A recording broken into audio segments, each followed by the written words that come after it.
अस्सलाम वालेकुम रहमतुल्लाहि व बरकातहू। आप देख रहे हैं मेरा फेसबुक और यूट्यूब चैनल और मैं हूं गुलाम नबी मद्दी। नाज़रीन किराम, एक बड़ी खबर सामने आ रही है, ब्रेकिंग न्यूज़ सामने आ रही है कि इमरान खान को अल्लाह ताला ने बड़े हादसे से बाल बाल बचा लिए है। इमरान खान का तैयारा फ़नी खराबी का शिकार हुआ और वो किसी भी तरह के बड़े हादसे का शिकार हो सकता था, लेकिन इमरान खान को चूंकि पाकिस्तान की आवाम की दुआएं हैं और पाकिस्तान के 25 करोड़ लोग इमरान खान को पसंद करते हैं, उनके लिए दुआएं करते हैं, उनकी तरफ से सदका करते हैं, क्योंकि वो पाकिस्तान की हकीकी आज़ादी की जंग लड़ रहा है।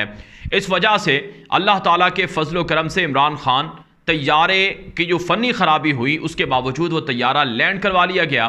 और इमरान खान बाल बाल बच गए। इस हवाले से नाज़रीन किराम, जो PTI है, उन तहरीक इंसाफ है, उनकी जानिब से भी एक मौक़िफ़ सामने आया है, वो भी आपके सामने रखेंगे। लेकिन उससे पहले आपको ये बताना ज़रूरी है कि अभी कुछ दिन पहले इमरान खान की जो काफ़िला था, इमरान खान एक जलसा करके वापस आ रहे थे, उस जलसे से वापसी के मौके पर रावलपिंडी के करीब, रवात के करीब इमरान खान के काफ़िले में शामिल एक प्राडो गाड़ी थी, उसको आग लग गई। और वो जो आग लगी वो शॉर्ट सर्किट से लगी और उस आग की वजह से वो गाड़ी जल गई और गाड़ी के अंदर जो सिक्योरिटी के एहलकार थे उन्होंने छलांगे लगाकर अपनी जान बचाई। और वो गाड़ी जो इमरान खान के काफ़िले में शामिल थी वो इमरान खान की गाड़ी से आगे थी, यानी इमरान खान की गाड़ी पीछे थी और उससे आगे वाली गाड़ी में ये शॉर्ट सर्किट से आग लगी। और इसको भी टेक्निकल फॉल्ट कहा गया, फ़नी ख़राबी कहा गया, लेकिन उस हादसे से इमरान खान की जान को कुछ नहीं हुआ या उनकी गाड़ी को कुछ नहीं हुआ, लेकिन हो सकता था, क्योंकि जो पीछे वाली गाड़ी थी वो इमरान खान की थी, मुबैना तौर पर गाड़ियां आपस में टकरा सकती थीं और मुबैना तौर पर अगर आग ज़्यादा लगती तो इससे नुकसान भी ज़्यादा हो सकता था। तो ये तकरीबन एक हफ़्ता पहले की बात है। और अब आज जो खबर सामने आई है, मुख्तलिफ पाकिस्तान के मीडिया आउटलेट पर भी ये खबर नशर हुई है, जिसके अंदर कहा गया है कि इमरान खान ने आज गुजरांवाला में जलसा करना था और इमरान खान ने जो रावलपिंडी के अंदर चकलाला एयरपोर्ट है वहाँ से एक प्राइवेट जेट के ज़रिए से परवाज़ करनी थी। और जब वो जहाज़ में सवार हुए और जहाज़ बुलंदी पर गया और जहाज़ जब आगे बढ़ने लगा तो महसूस हुआ जो पायलट था उसको कि जहाज़ के अंदर कोई टेक्निकल फॉल्ट है और आगे नहीं बढ़ सकते हैं। चुनाचे उन्होंने कंट्रोल टावर से रब्ता किया और कप्तान जो जहाज़ का था उसने वो जहाज़ वापस उतार लिया, तैयारा वापस उतार लिया। अब नाज़रीन किराम, इमरान खान ने फिर फैसला किया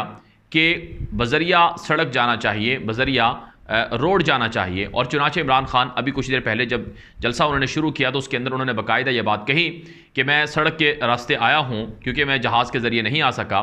और मैंने बहुत तवील सफ़र किया है और जो गुजरांवाला की आवाम है, मैं बड़ा हैरान हूँ कि पहले भी मैं एक जलसा कर चुका हूँ लेकिन उसके बावजूद पहले से ज़्यादा लोग आए हुए हैं। तो ये जो इमरान खान का तैयारा था, इस हवाले से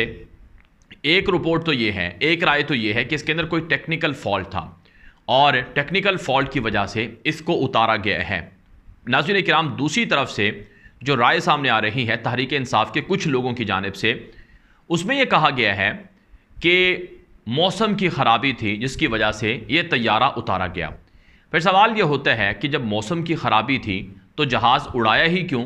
और जहाज़ के ज़रिए से शेड्यूल ही क्यों रखा? क्योंकि ये बहुत बड़ा सवाल है, कॉमन सवाल है कि जब मौसम की ख़राबी तो पहले से पता चल जाती है और पहले से अंदाज़ा हो जाता है, महसूस हो जाता है कि यहाँ से, और चेक कर लिया जाता है कि यहाँ से जहाज़ नहीं जा सकता है। तो जब मौसम की ख़राबी थी तो इमरान खान चकलाला एयरपोर्ट क्यों गए, जहाज़ में सवार क्यों हुए, जहाज़ फिर उड़ा क्यों और फिर अचानक उतारा क्यों? तो इसका मतलब ये है कि ये जो वजाहत दी जा रही है कि मौसम की ख़राबी थी, ये एक तरह से ये इस मामले को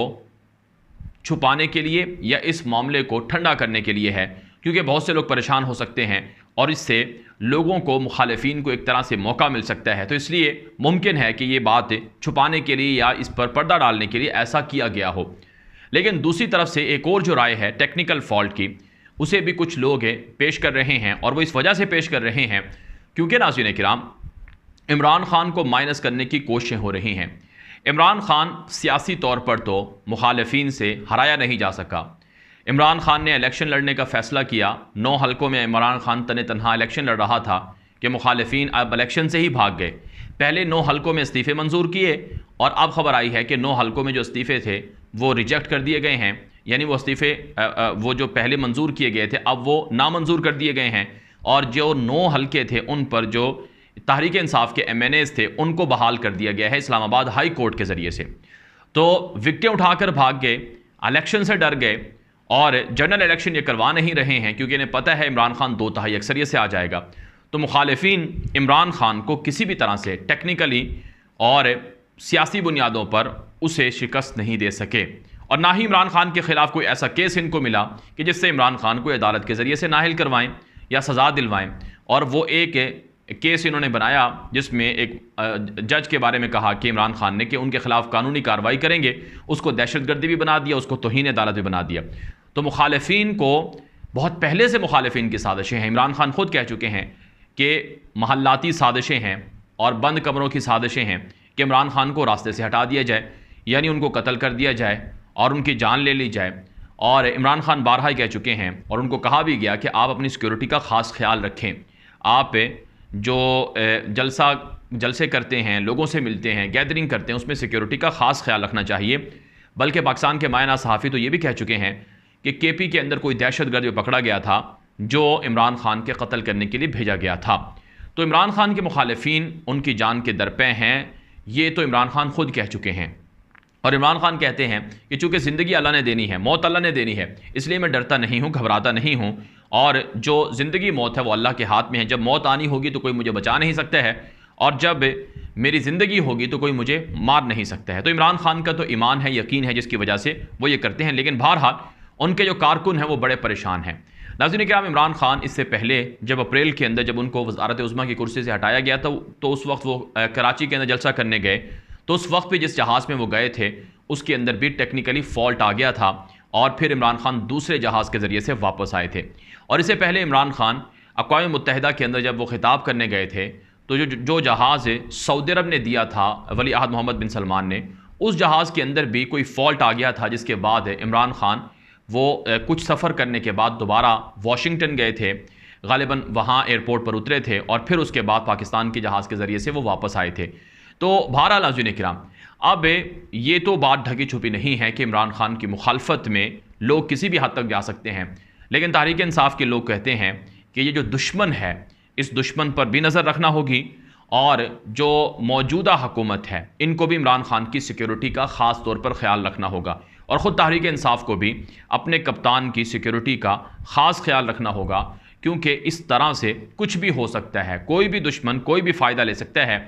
और नाज़रीन किराम, इमरान खान के ऊपर आप जानते हैं मज़हब की बुनियाद पर भी इल्ज़ामात लगे कि उन्हें गुस्ताख साबित किया जाए, और मुख्तलिफ़ तरीक़ों से उन्हें जज करने की कोशिश की गई। लेकिन बहरहाल इमरान खान को अब अपनी सिक्योरिटी का बंदोबस्त भी करना चाहिए, और ख़ुद तहरीक इंसाफ के लोग भी कहते हैं कि इमरान खान के लिए लोगों को अपनी तरफ से सदक़ात वगैरह भी देने चाहिए, और ख़ुद तहरीक इंसाफ को भी अपने मुखालिफिन की एक एक हरकत पर नज़र रखनी चाहिए। अगर खुदा न खास्ता इमरान खान को कुछ होता है तो इसका नुकसान पाकिस्तान को बर्दाश्त करना पड़ेगा। बहरहाल नाज़रीन, ये वीडियो आम कर दे। मज़ीद खबरों के लिए आप हमारा यूट्यूब चैनल है जो कि ग़ुलाम नबी बद्दी के नाम से है, उसे फॉलो कर लें। हमारा फेसबुक पेज है ग़ुलाम नबी बद्दी ऑफिशियल के नाम से, उसे भी फॉलो कर लें। अब तक के लिए इतना ही इजाज़त दीजिए। अस्सलाम वालेकुम व रहमतुल्लाहि व बरकातहू।